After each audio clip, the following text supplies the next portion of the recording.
তো গাইস, কেমন আছো? আশা করি ভালো আছো, আমিও ভালো আছি। তো আজকে চলে এলাম অভিরামপুর কালী মন্দির। তো অনেক দিনের ইচ্ছা ছিল যে অভিরামপুর কালী মন্দির যাব। তো পিসির বাড়ি এসে হঠাৎই চলে এলাম মায়ের মন্দিরে দর্শন করতে। তো ভিডিওটা স্কিপ না করে তোমরাই দেখো, মাকে অবশ্যই দর্শন করো। তো স্টার্ট করা যাক, দেখো।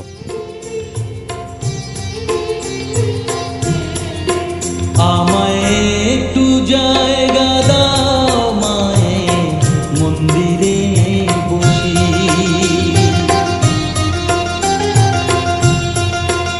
আমায় একটু জায়গা দাও মায়ের মন্দিরে বসি, মায়ের মন্দিরে বসি।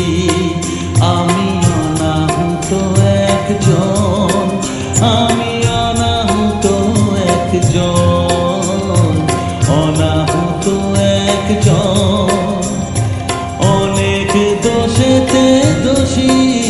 আমায় একটু জায়গা দাও মায়ের মন্দিরে বসি, মায়ের মন্দিরে বসি।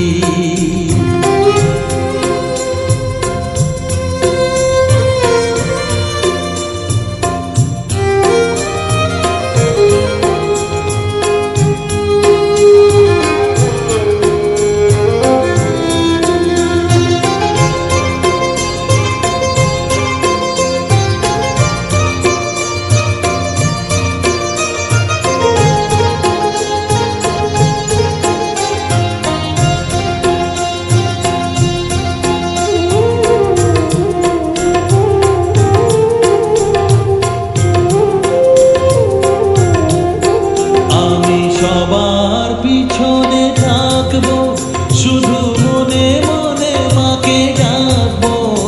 আমি সবার পিছনে